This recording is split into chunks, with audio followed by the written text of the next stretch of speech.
Very much, dear President. Thank you so much. And good morning, everybody.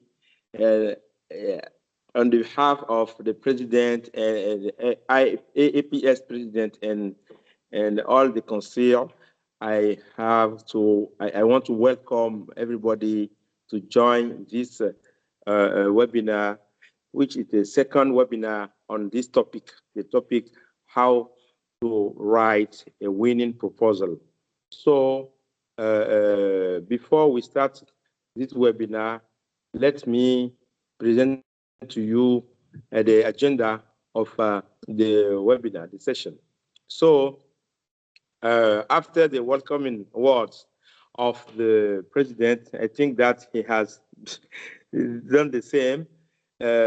We will give again the floor to the Secretary General of the AAPS to remind the overview of the call and the context of this webinar. And after, we will give the floor to our invited speaker, Professor Ahmed Oloyo, the invited speaker of today.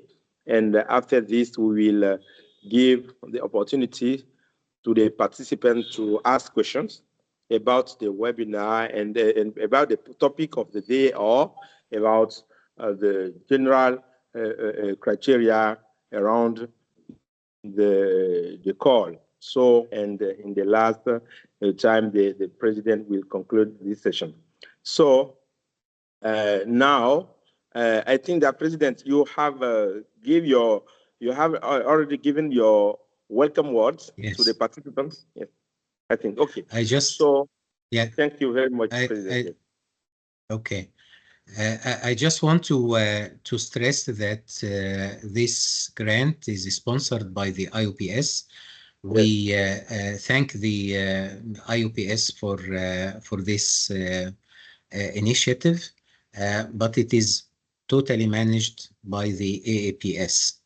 Okay. And my colleague, Prof. Abdul Latif, will explain that in more details. Okay. Thank you, Mr. President. So that's the transition is already fine. So Professor Abdul Latif is the Secretary General of the AAPS, after IPS. So Professor Abdul Latif, are you there? Assalamu alaikum. Yes, wa alaikum assalam wa rahmatullah. Yes, I am here. Okay, thank you. And so that can you remind the overview of this call? In particular, you can remind the application process and the eligibility criteria and the key deadlines. So in almost 10 minutes. Thank you very much. Yes. Okay, thank you very much. To save our time, I think my task is just to take us through the application process briefly.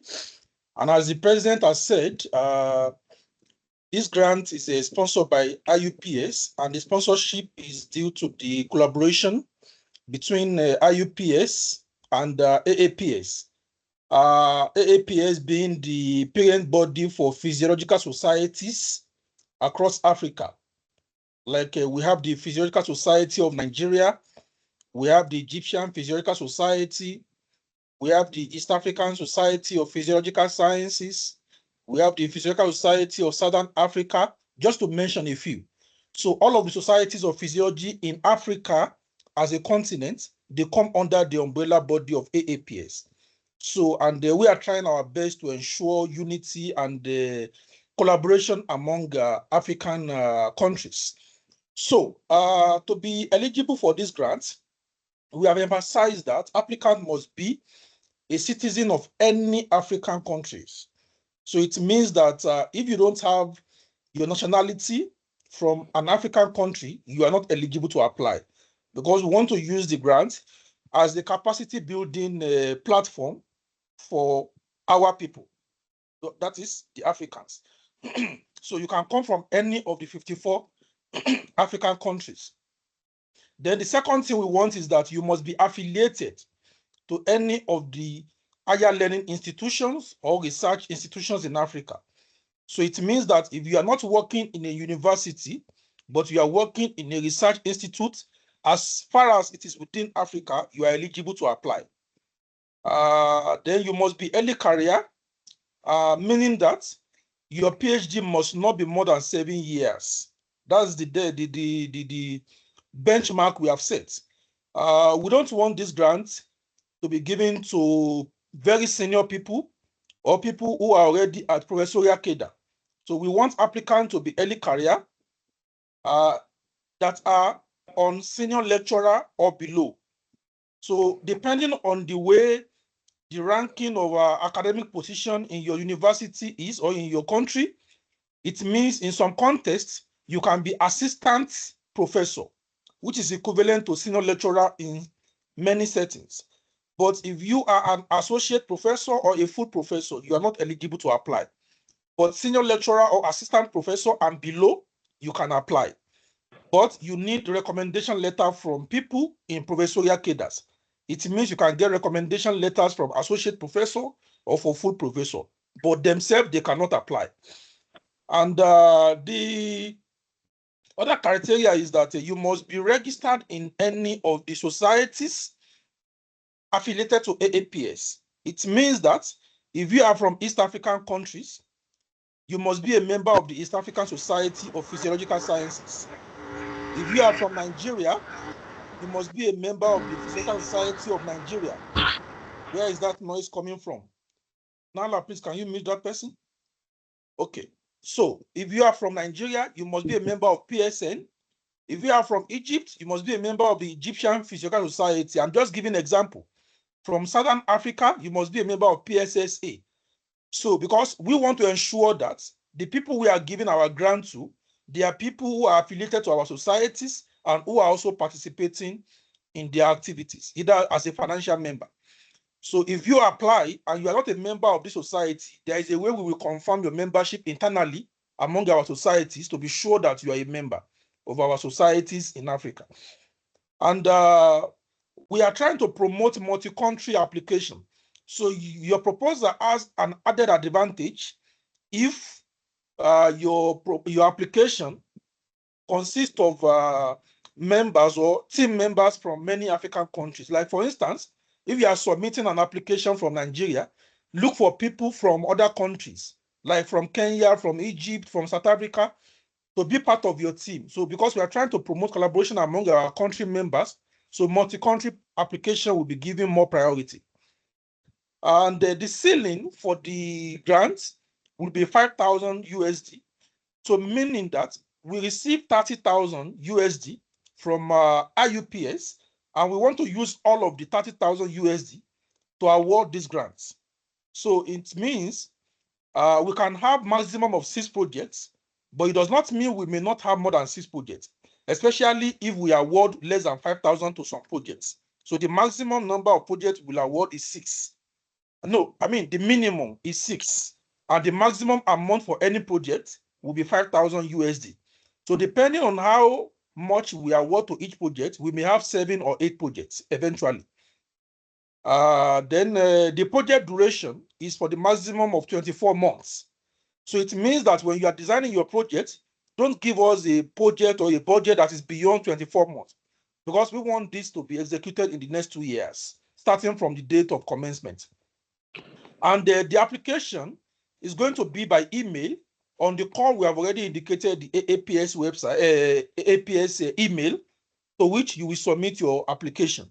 And when we receive the application, then the application will go through the next cycle. So the call contains the email that we are going to use to submit your application. Then for the review process, we have some layers of review. And the first layer of review will be that after receiving the applications, we are going to subject the applications we receive to an internal check to be sure that the applications you have submitted, they comply with the call requirement. You can see most of these eligibility requirements I have been mentioning.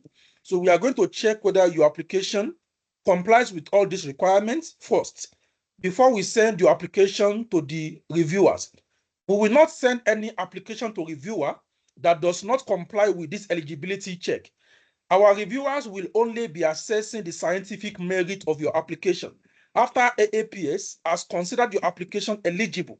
So it means that for your application to be sent to reviewer, it must be admissible first based on the criteria set by AAPS, as I have listed earlier. So ensure that your proposal does not risk rejection from the desk of AAPS by not complying with all of these criteria we have mentioned. And the timeline, the deadline for application is on 30th of September. So now today is the 6th of September. So it means that apparently you have about 24 days to the close of the application. So try as much as possible to meet with the application deadline. And after we receive the application and we subject the applications to review, we are going to announce the winners by God's grace by December 2025, so that we can sign contract with the winning grant, with the winning applicants. We can sign contract with their institutions by January. I think this is just a summary while we allowed our guest speaker, Professor Oloyo, to give us a detailed explanation of how to write a grant proposal that will be winning. Thank you. Thank you very much, Professor Abdul-Latif. Thank you for the details that you gave on the call. And I don't know if the president wants to add something, but maybe after, if you have to have, okay. So thank you very much. Thank you very much, Professor Abdul-Latif. I think that is very, very clear to everybody. So let me introduce to you our invited speaker of today, Professor Ahmed Oloyo. Professor Ahmed Kolade Oloyo is a distinguished professor of cardiovascular physiology at the University of Lagos in Nigeria, with over 20 years of academic and research experience. His works focus on salt-sensitive hypertension, vascular physiology, and the cardiovascular risk in African populations. He has trained and collaborated internationally, leading NIH and TFT-funded projects on hypertension mechanism and early risk detection. An accomplished educator and mentor, he has supervised numerous of MSc and PhD students and currently serves as head of physiology at the College of Medicine, University of Lagos in Nigeria. So welcome, you are welcome, Professor Ahmed Oloyo. We are very, very glad to receive you in this webinar. So we think that we will learn too much from your long experience. So thank you very much, Professor Ahmed Oloyo. You are welcome. So you have the floor now. You have almost 30 minutes to give your talk. Maybe you can share your slide on or up to you, inshallah. So thank you very much. You have the floor, Professor Ahmed. Thank you very much, Professor. Thank you for having me. Greetings to the President, Professor Waziri. Greetings to the Secretary, Professor Alagbonsi. I welcome everybody to this presentation. I'm so delighted to be here, and I hope we can have a robust discussion around this topic.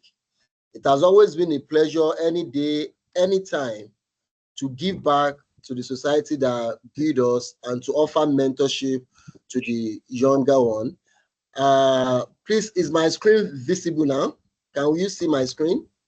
Yes. Okay. It's clear. Thank you very much once again. I want to welcome everyone to this interesting webinar. Interesting in the sense that we will be talking today about the practical and field-tested strategies to crafting successful grant proposal. And specifically, this webinar, from the information I've gotten, is aimed specifically towards early and mid-career physiologists. As I've been introduced, My name is Ahmed Oloyo. I'm a professor of cardiovascular physiology at the College of Medicine of the University of Lagos, Nigeria. Once again, thank you, and I welcome everyone to this webinar. Briefly, I know we're constrained with time, but I want to make this presentation, this discussion, as less didactic as possible and as more interactive as time will allows us. Because there's this saying that what I see, what I hear, I forget, what I see, I remember, but what I do with my hands live with me for the rest of my life. So it will be instruction, it will be instructive if we're able to go through some things together. But be that as it may, I will talk briefly about my experience on research grants, writing, winning, and executing. I will try to display some examples while we're going through it to buttress those cogent points that need to be noticed and taken care of while you're preparing a winning proposal. And after all this, to see how we can coalesce everything, I'm just going to show a review of one of the grants that I applied for so that we can look inward into the mind of the reviewer, because it's like a tripod. You have the funder that calls for grants application. You have you, the grant applicator, the one that wants to that is applying for the applicant, that is applying for the grant. But you have the reviewer that will link you and the funder together. The one that will make that decision for the funder that, oh, this grant is what this proposal is fundable, is compelling. So, you know, how we're going to talk about these three legs of a tripod is what today's talk is all about. Please let me create a caveat. I do not stand there to say I'm an expert in grant writing. I only feel elated to give back to the society that built me in trying to share ideas. So what I'm saying in essence is that we're all going to learn together. It's not like a master dishing out instruction or facts to lower people. So we're all learner in this journey. So let's try as much as possible to learn together and work together. Be that as it may, I've been privileged to lead an NIH K43 grant that is tagged Emerging Global Leader Award. I've been a leader of a TED fund, that's a Nigerian National Research Fund program, on to lead a research team that looks into predictability of source sensitivity in normotensive young adults, Nigerian. This is a team that consists of cardiovascular physiologists, physicians, scientists, a cardiologist, you know, public health physician. I've also, through the course of my career, been able to attract an on-site visit by the research team member of GSK on an NCD Open Lab in Africa. They came around to my university for a due diligence on a £150,000 grant. So having established this background, let's go to the heart of the matter. So why grants? Why does grants matter? Or why do grants matter? It is imperative, it is clear to establish that grant is not just about money. It entails a lot of things. Primarily, yeah, it is when to fund your research. You want to do an impactful research, you need funding. But in the act of trying to build, to do research, you have to build team.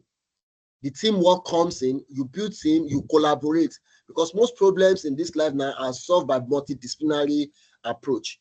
In doing this, you are advancing your own career. In advancing to your own career, you're giving back to your community via contribution to national and global health priorities. So, and it's a training trajectory. And this is how you become an authority. Grants winning, grants management enhances you to be an authority in your field. And let's disabuse the mind of several people about the common myth. People say grants are only for senior scientists. That is absolute lie. There are different grants for different cadres. For pre-doctoral, for post-doctoral, for doctoral, for early career, for mid-career, and for senior scientists. And forget the fact that luck drives success. In reality, it is only in the dictionary you see the word success preceding work. In real life, work precedes success. You need to work very hard for you to be successful. So grants goes beyond just luck. You have to be prepared, because to every prepared mind, every opportunity is a virtue and not a calamity. So let's talk about understanding the grant ecosystem. And this is where the real work starts. When you're talking about grants, there's always specificity and priorities of each funders. And that's what you have to take into cognizance. You have to take cognizance of that. Because the more you appreciate and understand that, the greater, the higher your chances of getting funded. So there are funders at global level. What are their priorities? What are they looking into? There are funders at national and regional level. And I make bold to say that there are even funders locally in your institution. They all have their priorities. But there's no gainsaying in the fact that he who plays the piper dictates the tune. So you need to, first thing to understand is understand the grant ecosystem. Globally, we have the NIH, you have the Wellcome Trust, you have the Bill Gates Melinda Foundation, you have the Horizon in Europe, you have the Third World Academy of Sciences, you have the Medical Research Council of UK, MRC, you have the United Kingdom Research and Innovation. You know, there's so many at the global level. But while some are interested in global health, some are interested in applied researches, some are interested in basic sciences, some are interested in translational research. Some are even restricted to infectious diseases, while some will tell you they're only making call for non-communicable diseases. Some are even interested in just pharmaceutical research. Those are basic things you need to understand before going inward. Then we have the national and regional schemes, like the TED Fund in Nigeria, Tertiary Education Trust Fund, and the National Research Fund in Nigeria. We have the Out of the African Universities grants.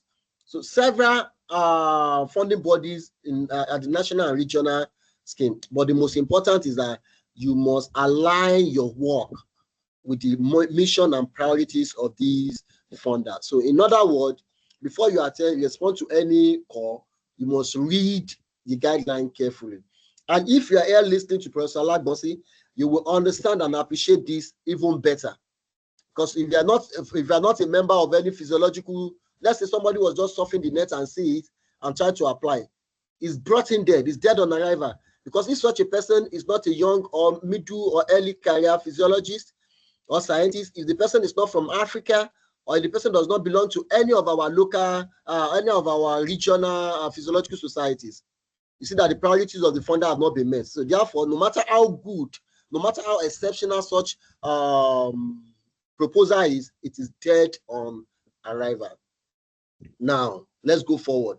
Let's talk about the core components of a competitive proposal. It is important to know that all proposals have common elements. And what are these common elements? From your ideas, making it very clear. Immediately you are ideating, you are conceptualizing. Ask yourself very impactful question. And what do you mean by impactful question? Impactful question is that question that is ready to bridge a gap. Can you bridge a gap that you are not, that you are not even aware exists? It's practically impossible. So you have to be properly grounded in current knowledge gap, especially in the field you are interested in. I'm a cardiovascular physiologist. I'm interested in hypertension.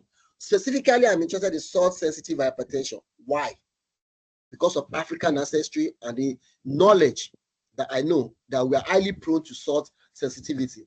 And the physiological and basic molecular knowledge I have that underscore or that underlies the concept of salt-inducing hypertension. So in that aspect, I should be well-read, I should be wide-read for me to know that these are the gaps that are available. So you must ask a clear, impactful question. And such question can only be asked with broad knowledge, concise knowledge about the available knowledge gap. Your work has to be significant. Of what benefit is your work to your field, to science at large? Of what impact is your work to the socio-economy, social economy of your country, of your local government, of your state of origin or where you are staying, state of residence, of your country, to sub-Saharan Africa, even on the global stage. You have to present a very compelling significance and impact. The expected outcome of your proposal should stand out. People should be able to see this clearly. Your work should be innovative, yet it has to be feasible. Innovative in the sense, what are you doing that people have not done before? And what is it that what you're doing that people have not done before is important? How important is it? Why is it important? Your innovation can come from your conceptualization, the way you think, and your innovation can come from approach. Maybe somebody have done this in this way, and these are necessary problem encountered. You now have a better, more refined methodology to go about it. Your approach is innovative. But be that as it may, don't build a castle in the air.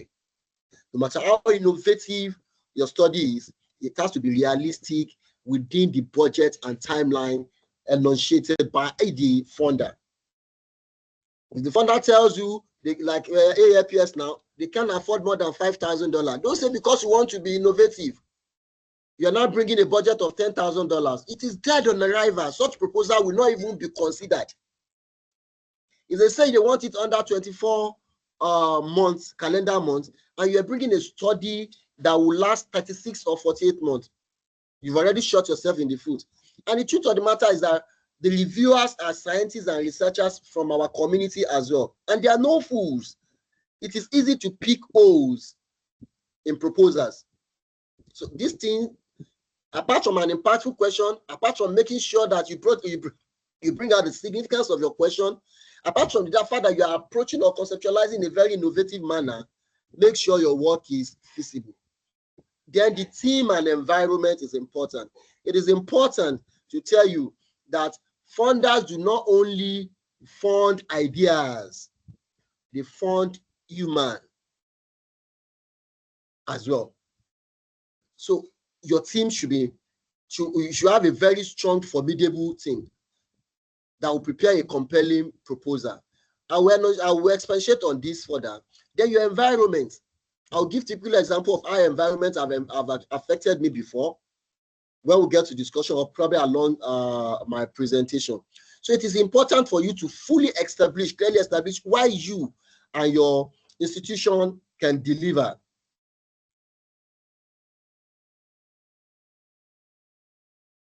Then budget and justification. Your budget should align with your aims, and there should be no padding. There should be no padding, because your reviewers are known worldwide. They are also well established. If you say you want to buy an equipment of $5,000 for $10,000 without justifying, okay, fine, I'm going to pay tax, the shipment from this place to this place, they'll definitely pick it out that you're lying. Virtually everybody that is working in molecular biology, we know about cold centrifuge, temperature regulated centrifuge, or -80 freezer, crowd preservation, PCR management, and things like that. So you can pad your budget, and you must make it to be realistic. So this is the crux of the matter. How do you craft a strong narrative if you want your proposal to be a winning one? You want to write a winning proposal that will be eventually funded. You need to convince the funder through the reviewer. You need to convince the reviewer to enhance your chances with the funder so that a good recommendation will be written for you. And it's simple. Yeah, although it's the most important part of it, quite simple. Be a storyteller, but not just a storyteller, a very good one. It is at this point that I always joke and talk to my my mentees that is, if you want to win a grant, you must be ready. You must be so good in telling a story.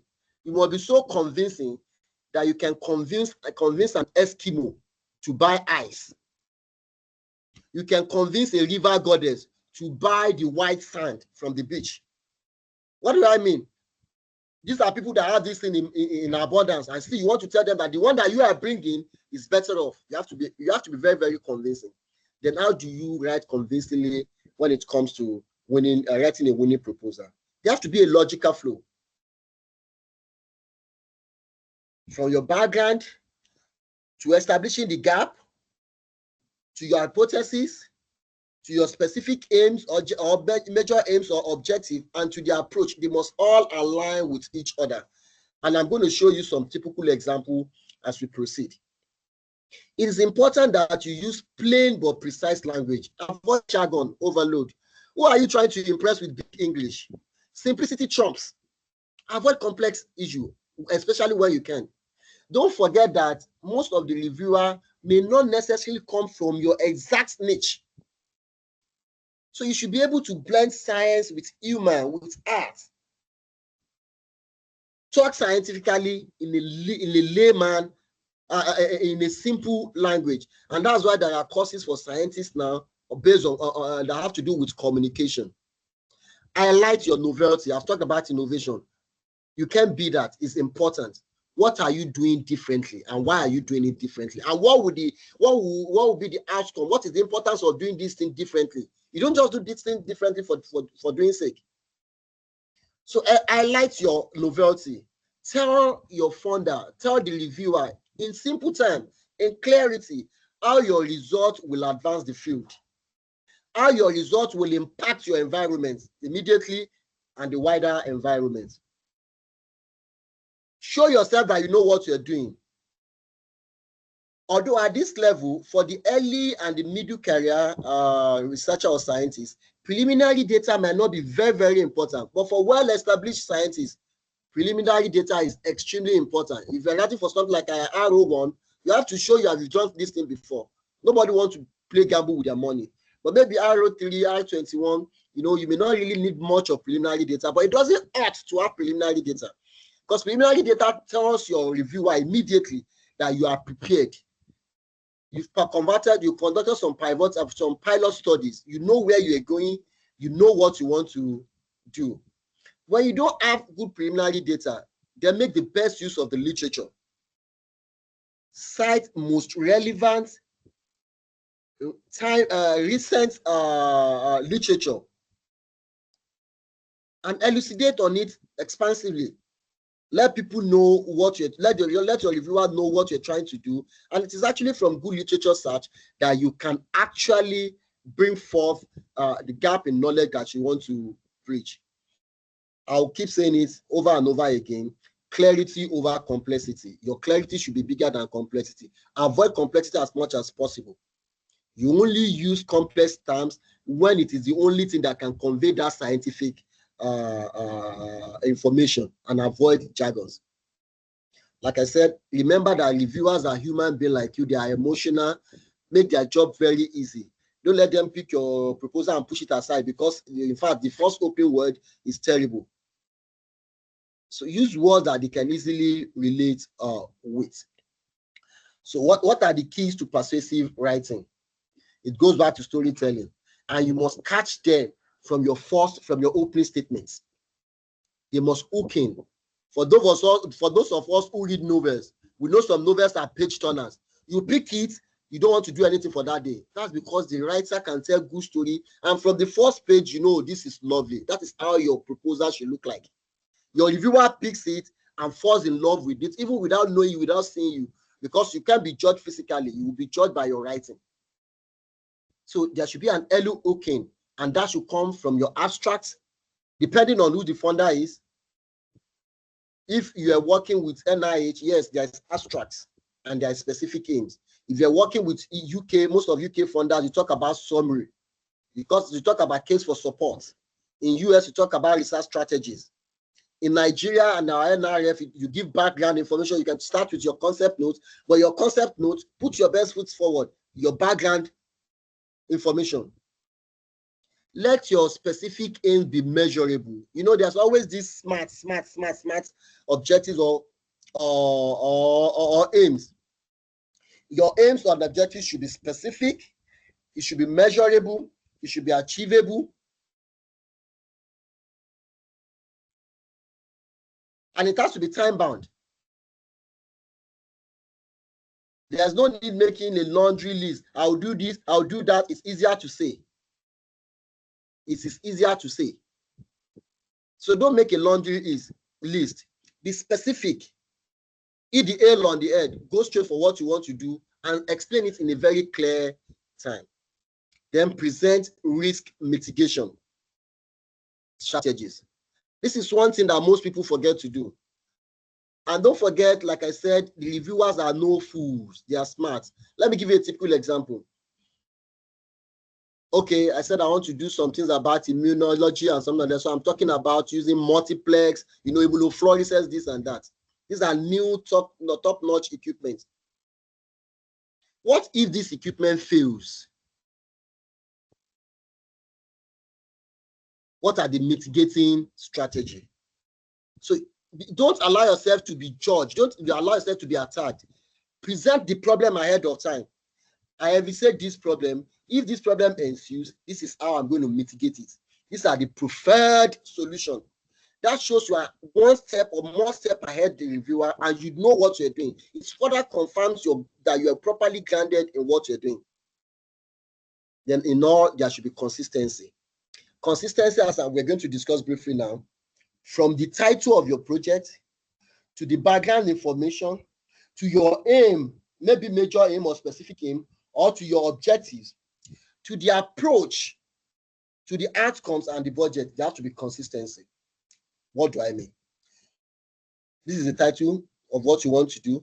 You've given the background information that clearly states the missing gap, the gap you want to bridge. And from that gap, that is where your research questions will come. From your research question, that's where you derive your main aim and objective or specific aims. You must structure your report, your method, your approach in such a way that the approach you stated will effectively answer the research questions, will succinctly meet out the set out objective or your specific aims. And the expected outcomes are things that can actually be produced from this reproducible approach or method that you've stated. You can't say, okay, I'm going to recruit 1,000 young hypertensive or 1,000 normotensive young Nigerians, and I'm going to stratify them into some sensitive phenotypes. And after stating that, you didn't measure anything in your budget about how you're going to prepare the salt diet, or about the automatic blood pressure monitor that you're going to use, or about any biochemical something. So what do you want to use the money for? Or you didn't put logistics and a couple of things in your budgeting. So there has to be a free flow from the beginning to the end. That's one thing that your reviewer will look out for. Then visuals. The usual saying is that a well-chosen word speaks volume. If there's another word that can use to enhance that word volume, that's exactly what a good illustration will do for you. So when you talk about your theoretical framework, your conceptual framework, let it be in diagram if you can afford that. We're talking about task, the timeline, and the milestone. Present it in Gantt charts. When you have a complicated method or approach, simplify it with flow charts. How you're going to begin, where you're going to end, what you're going to do in between. These are necessary things. And you see, technology has made life very easy. Those you can't do before with yourself, a modest and ethically use of AI will help you, at least to get the idea and to progress on it. But be careful. If some funder tells you they don't want AI, that means they don't want it. If they're very strict about something, and that is why the first principle is follow the guideline. Follow the guideline of the funder. Okay, now let's do a little practical experience of what we've been talking about. Look at the first example of specific aim. Look at the second example of specific aim. If I have the permission of the organizer, I want to ask some question, and I would like whoever wants to answer to unmute, and if there is a sign to raise up your hand so that the organizer or the moderator can undo that. Can anybody here tells me which of these specific aim is better and why?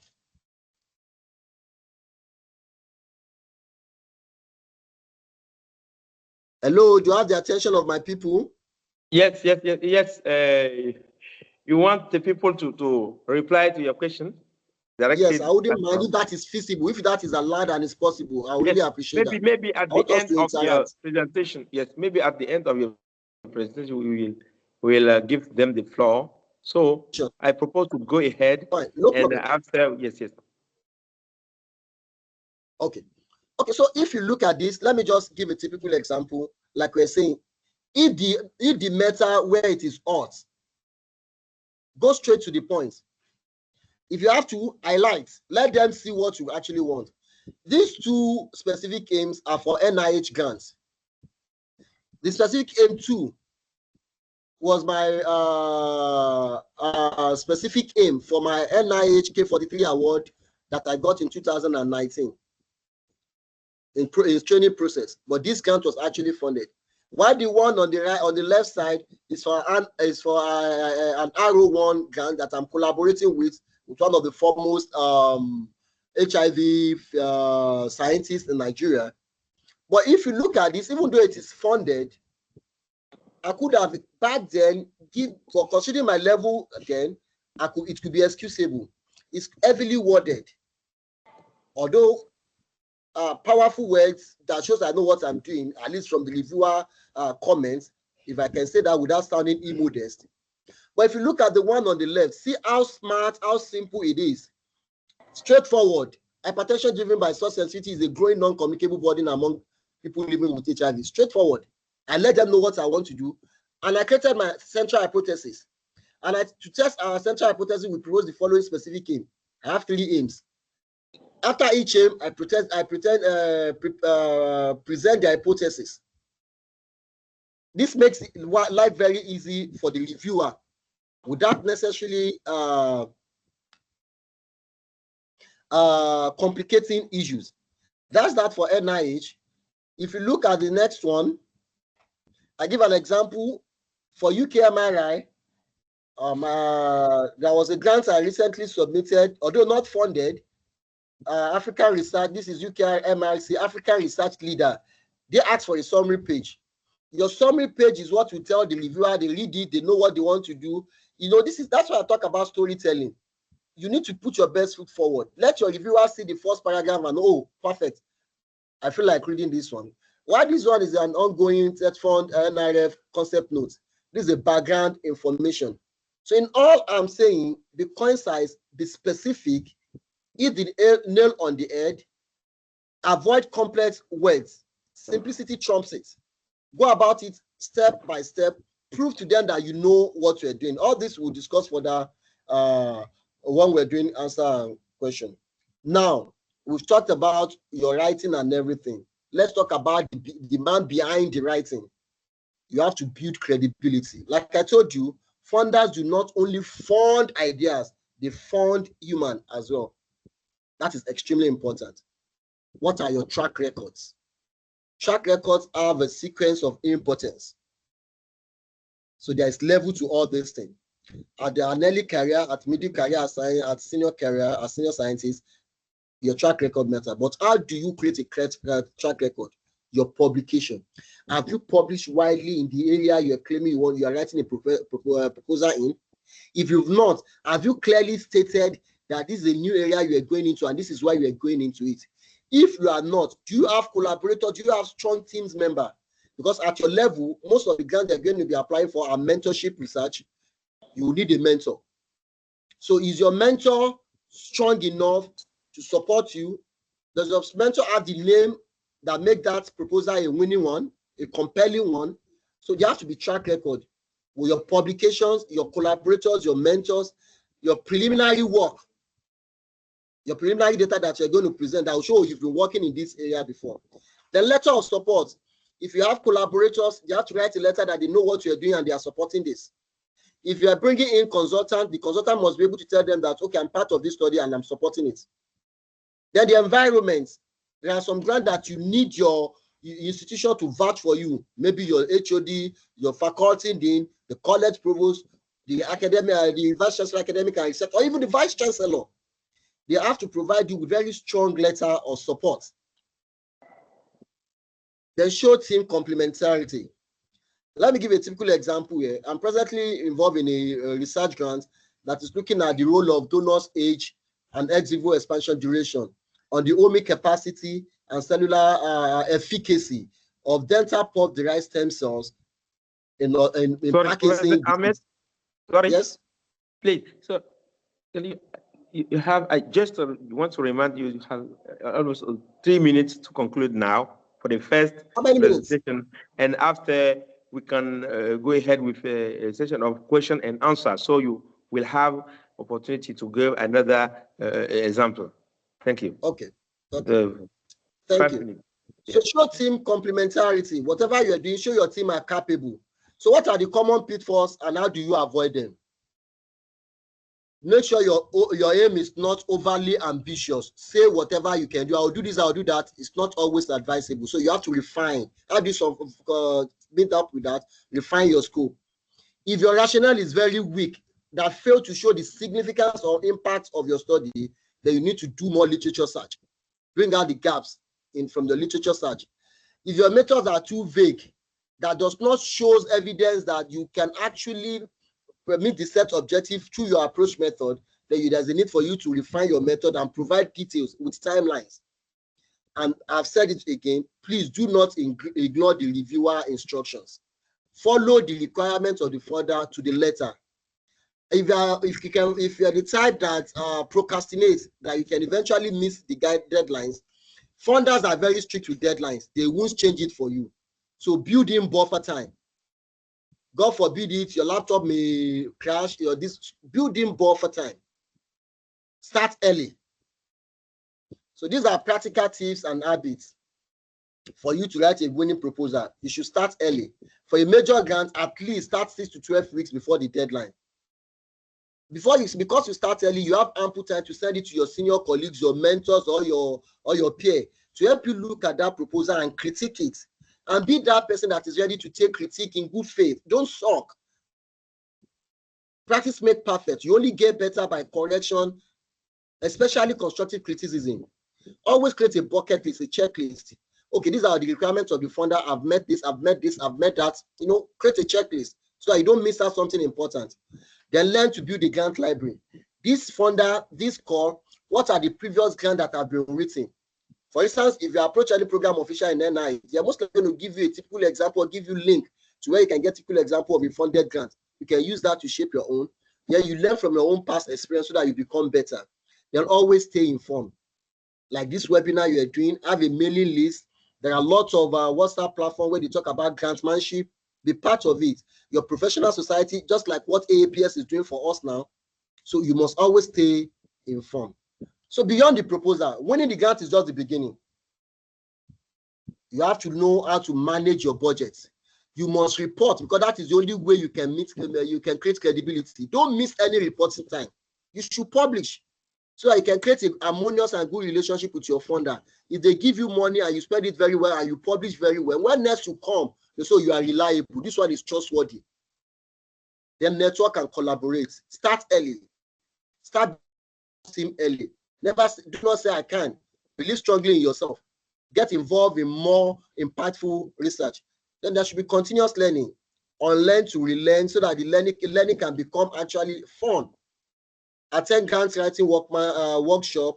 Get involved in mock reviews. Help your mentor to review manuscripts. Discuss issues and ideas with your mentors or senior colleagues, and you will improve yourself because practice makes perfect. And finally, these are the take-home points that I think we should maximize from this webinar. Always match great ideas with clear communication. Communication is very important. Clarity over complexity. Simplicity. Always align with funder priorities. Otherwise, your proposal is dead on arrival or even brought in dead. Seek feedback early and often from your senior colleagues, from your peers, and from your mentors. And persistence pays. Practice make perfect. Even rejection teach valuable lessons. I have loads to talk about when we come to question and answer, but it will only make you better. better. And like I said, be open to positive criticism. So these are a couple of resources I think, apart from the AAPS grants, that will be beneficial, you know, from NIH, for Horizon in Europe, African Academy of Sciences, and this Potential.com, the grant opportunities is a collection of massive grants, available grants. You need to register and you can get as many grants as possible. And if you're interested in a book that helps you, that prepares you, you can get this book on Amazon, on eBay, and other websites and sources for getting a book.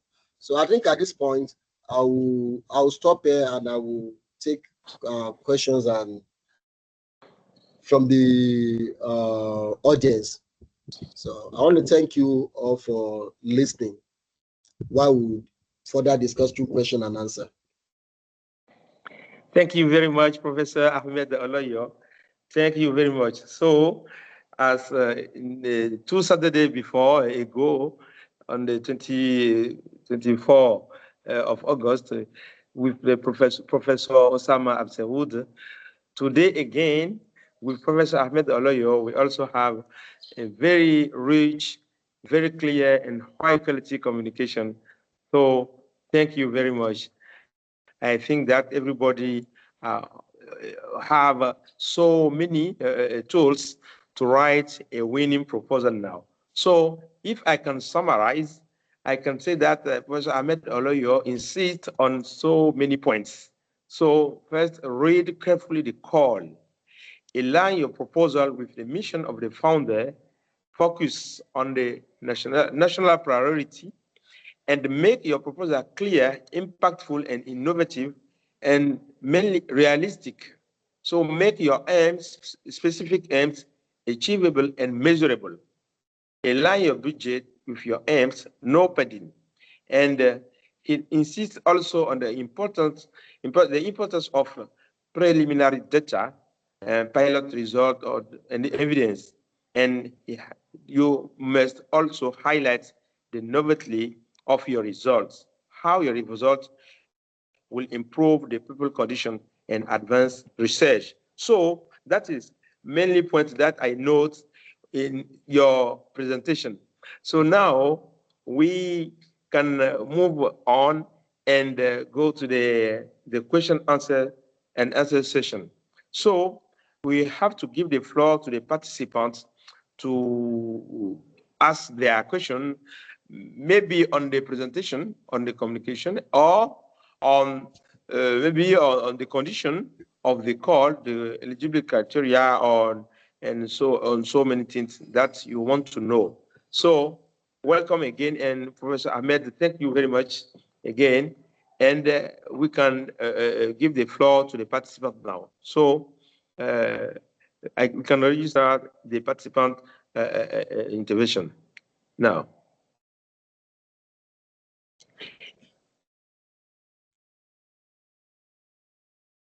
Are there somebody who wants to ask question to Professor Ahmed or to the AAPS Council? We have 2 hands. We have 2 hands. Yes. Okay, we have 2 hands now. So I have to put my, okay. We have 2 hands. Can I show, I don't know, because I'm trying to highlight the people who rang their hands. So the first person can go ahead. So yes, you are welcome. Well, we can hear the question of Emmanuel. Yes. Emmanuel. Oh, okay, Emmanuel. Emmanuel. That's okay. Okay, Emmanuel.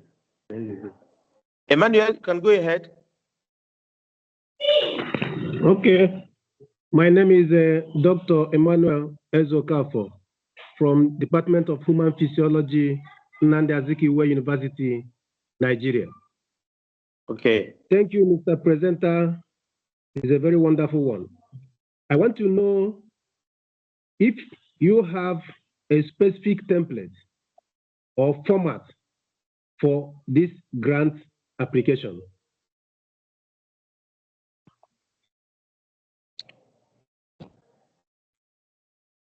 Yeah. Okay, let me take that. Yes. Okay. Yes, I think that one is for the council. On the Yes. call that we published, the template for this application is there. You can check the chat room. I will put the link for the website of AAPS where you can find the grant call. There are two things on that link, the call itself and the template for the application. So I will put it in the chat room so that you can refer to it and study the template. Thank you. Okay, thank you, Emmanuel. Thank you. Okay. Can you hear the question from the next participant? Who is the next? As I'm on the computer, I cannot, I'm not able to. Yes, sir. Morning, sir. My name is Aliyu Abdullah Isaac from Mariam Abacha American University of Nigeria, Kano. Okay. Go ahead, yes. Welcome. Thank you for the wonderful. My question is, during the course of presentation, or someone skilled the grant, the person has to be a senior lecturer or he has to be registered with the Association of this Physiological Society of Africa. So I don't know, this research grant, is it only open for senior researchers, not open for the early career scientists or early career physiologists? Like I'm just a master's holder in physiology and teaching in private university. So this grant, is it only for senior lecturers, as professors, and some senior lecturers like that? Thank you. Okay, that again, based on our criteria that we have published, we have said that we want people who are early career, like a PhD holders less than 7 years, but we put a condition because we are aware of the fact that there are people who are still graduate students, like PhD students or postgraduate students generally, who may not have PhD yet. So we say that if there are people that do not have PhD yet, but they have very strong and convincing proposal, then their proposal will be assessed on its merits. So it means that if you don't have PhD yet, but you can present a very convincing proposal based on the guidance from Professor Oloyo's presentation, then the committee will look at it. We will kind of waive the criteria for having a PhD, especially if the proposal is convincing and attractive enough. So you can apply if you feel strongly that you have a very, very strong and convincing proposal. That is that about that.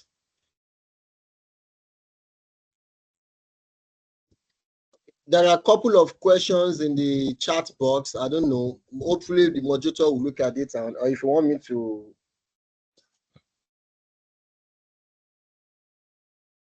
Yes, Professor. Okay. So somebody asked, thank you, Professor. Can an early career get a grant as an individual, yet does not have the required publication and experience? And I said yes, with explanation though. Yes, as a PhD student, as an assistant lecturer, I got a 3 million Central Research Grant in University of Lagos to conduct my PhD. And that was because I was able to stand on the shoulder of a giant, the late Emeritus Professor Oloyo Gashofola. So when you have good mentors, and I mean mentors, not tormentors, you can.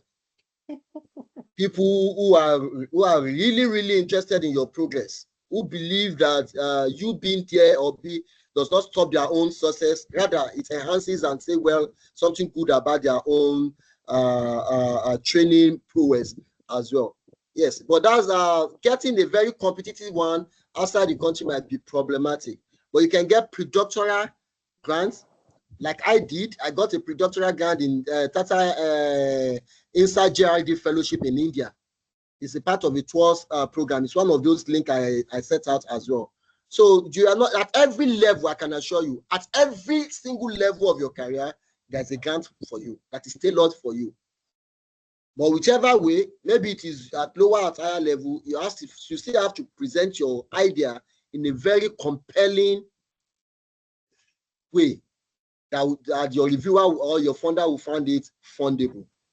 So that's that. Thank you for the presentation, Prof. How do you join the society? I'm from Zimbabwe. I will allow, I think, I doubt if they join AAPS. It is your national body that is a member of AAPS. You personally cannot join AAPS. But I stand to be corrected. I will allow the. Okay. Thank you, Professor Oloyo.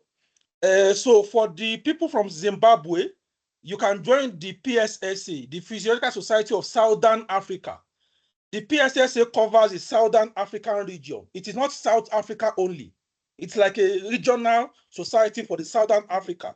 So you can join PSSA, but on the chat room now, I will drop the email of AAPS so that when you email the AAPS can link you to the Southern African Society. So you can check the chat room for my response on that. Thank you, sir. Okay, So Professor Abdulatif, Yes. there is one question. I want just to clear this question. If the people he wants to apply now for the call is not a member of any society, and he had just 3 weeks to apply, how can he do this?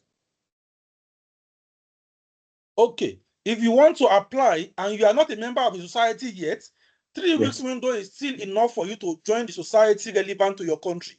Like for instance, if you are from East Africa, maybe from Kenya, from Rwanda, Uganda, Tanzania, Ethiopia, you can still join the EASPS. If you are from Nigeria, you can still join the PSN.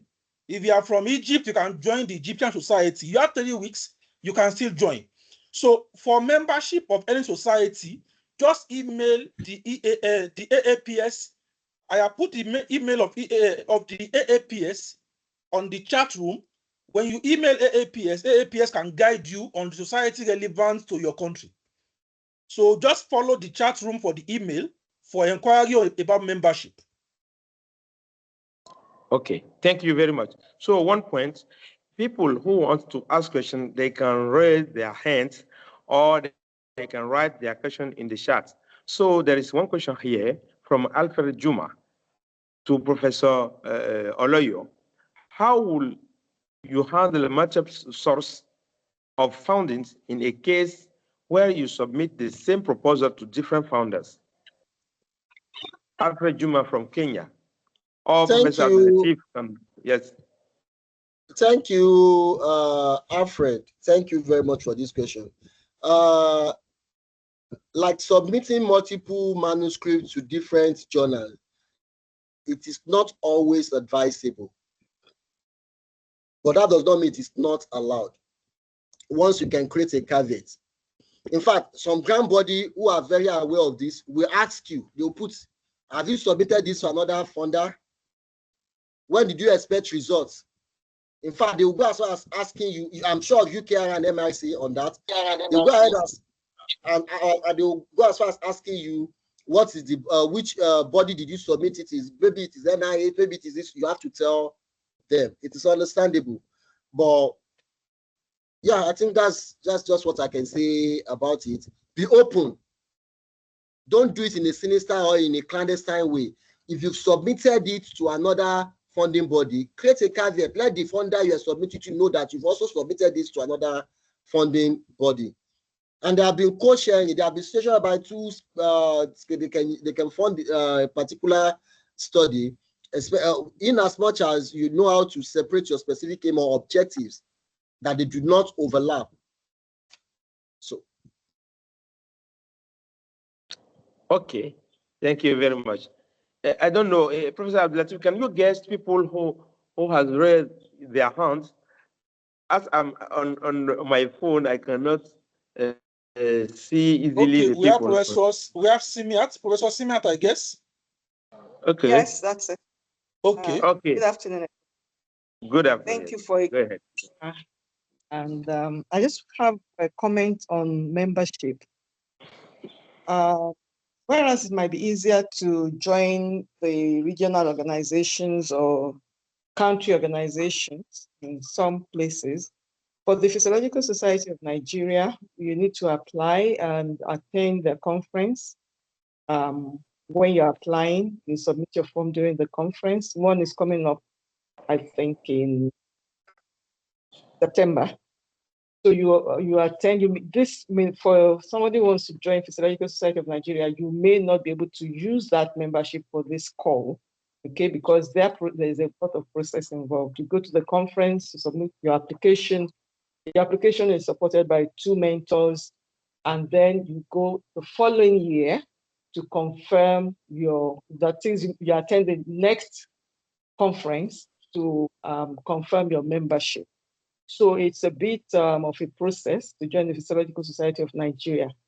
However, AAPS may be able to assist such candidates if we know them in speaking with the leadership of the Physiological Society of Nigeria. Perhaps there's something that they can do for such young colleagues, if there is any of them on this call. Thank you. I think this is a very useful information, Prof. So maybe if you are from Nigeria and you make application to PSN and you are waiting for your application to be treated, so maybe you can let us know that you have applied, you have paid to be a member, and then we can correspond with PSN to confirm whether you have indeed requested to be a member. Then that one we can use it tentatively as a proof that you have signified to be a member of PSN. I think a communication with AAPS that you have requested to be a member with evidence can enable us to contact PSN for confirmation. That one is just to reduce the bureaucracy about these requirements. Yes. Prof, I think we can do that for the sake of our members who may be interested. Yes. Okay. Actually, one of the just one brief note. One of the secondary aims of this grant scheme is to encourage people to join national societies and to encourage national societies to be in good standing with the AAPS. That's one of the ways to have a strong continental and strong national societies. So for people who are not yet members of their national societies, please try to join your national societies as soon as possible. If you don't, we'll try to enroll you in this call.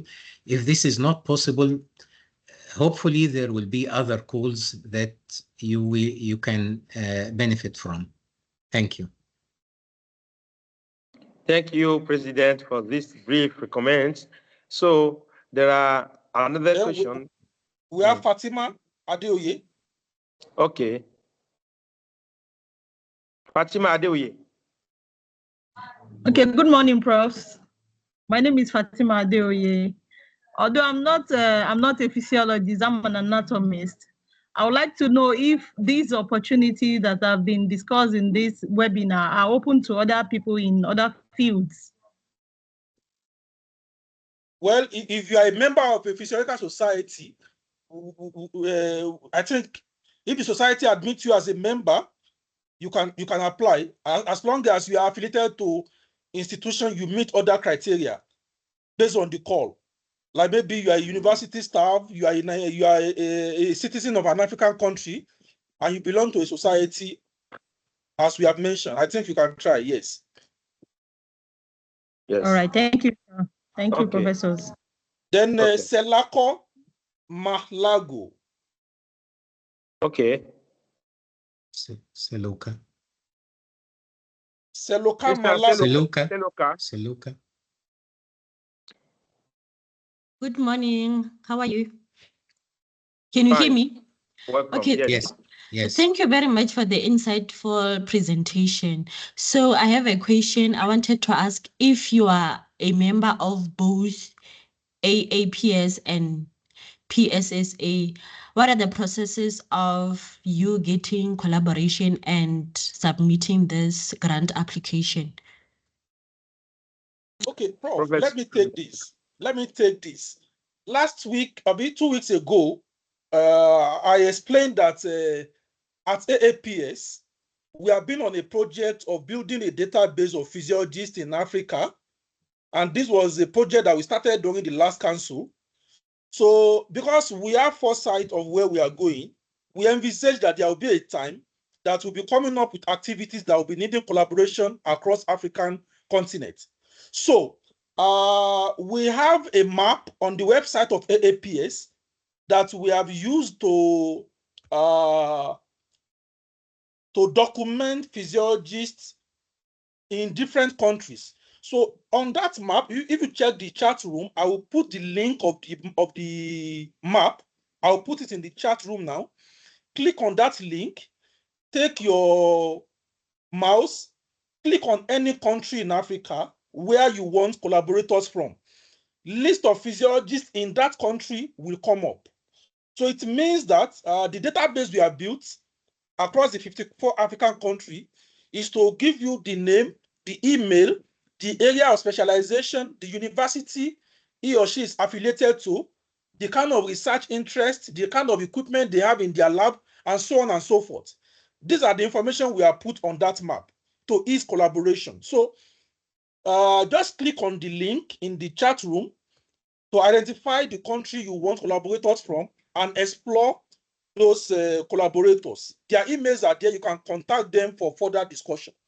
I think that one is a way to help you to identify who you can collaborate with. Yes, thank you very much for the response.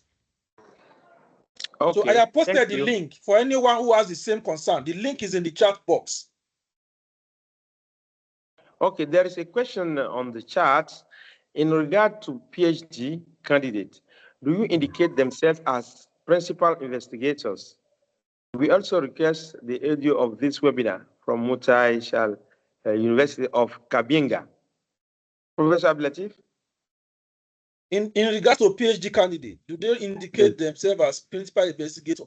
Well, as I've said, as long as you can justify that your proposal is winning based on the insight you have gotten from our guest lecturer, as long as you are convinced that your proposal is convincing enough, you can apply as the principal investigator. Okay, thank you. Thank you. Yes. There is another question from Mariam, Gambia. She said that, thank you for your service. For countries like Gambia, which society can we join since there is no national society? That is. For any inquiry about membership of a society in Africa, write an email to AAPS. I have dropped email in the chat box. Then the secretary of AAPS will guide you of whether you are going to join an existing society or you are going to apply as a member. At AAPS, we allow individual membership for countries without society. So we are going to check whether your country is already part of a regional society, and if not, then we are going to allow you to apply as a member. But if your country already belongs to a society, maybe a regional society, then you cannot apply as a member. We will tell you the society you can apply to. So to save our time, just check the email and communicate on email for proper answer. I may add something. Yes, actually, some national societies allow membership from outside their countries. I mean, many national societies allow that. So I think Gambia is very near to Nigeria, if my geography is correct. So you may try to seek membership in the Nigerian Physiological Society. Okay, thank you, President. Can I add one word? Because in West Africa also, near Senegal, you have the Francophone colleague society, which name is Société Africaine de Physiologie de Physiopathologie. That is a Francophone colleague society. So you can also join this society if you want. Yes. Okay. And sorry, let me quickly interrupt a bit. This is to Professor Lagbosi. Kudos, wonderful job you've done with MAP. I'm saying it for the first time. This is highly commendable. innovative, and it's going to go a long way, in fostering collaboration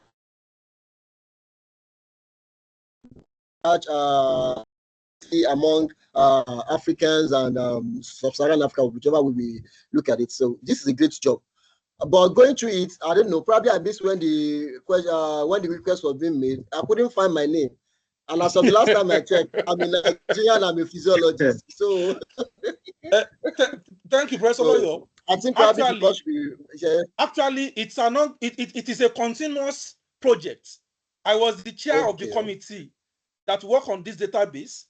So, and we make it a continuous activity. We have not closed the door, meaning that any physiologist in Africa whose name is not on the map can contact AAPS via the email.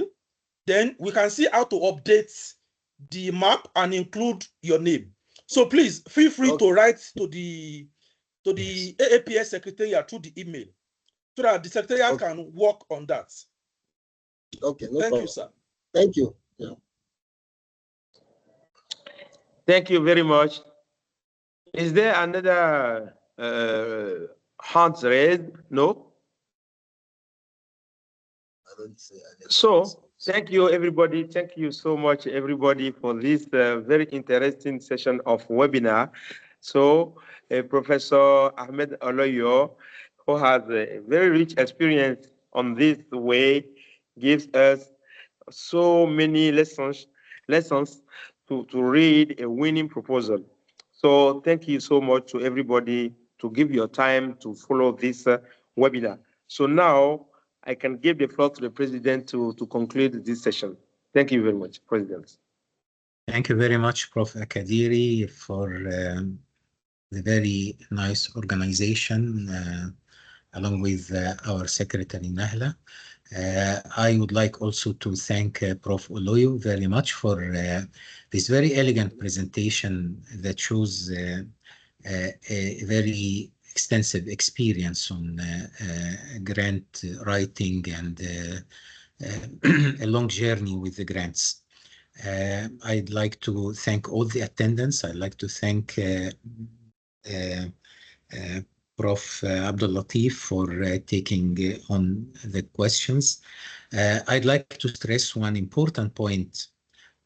Besides all the eligibility and the nice points, the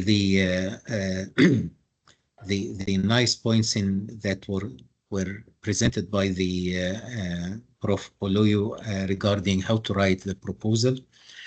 I would like to stress that we have to have a very clear institutional endorsement letter, institutional commitment, because the contract actually is going to be signed with the institution and with the candidate and the AAPS. So it's trilateral contract. It's very essential that the AAPS have the guarantee that the institution will oversee the process of expenditure and oversee the everything according to the internal rules of the institution. So for those who are going to apply, make sure to submit the institutional letter by the authorized person, the Vice Chancellor or the authorized person by the Vice Chancellor. I wish you all very good luck, and we hope that we can secure funds for all the applicants. And I hope that this process actually become an educational process in how to write the grant and how to seek for grants from other sources. Thank you very much, and wish you all the best. Thank you. Thank you very much, Mr. President. Thank you, Professor Ahmed Oloyo, for this interesting presentation. Thank you so much. Thank you, Nahla, and thank you, Professor Abdulatif. And we expected to receive so many applications, high quality application, and a winning application, inshallah. So thank you very much, and see you later for another good and successful adventure. Thank you very much. So peace, salam. Yes. Salam. Yeah.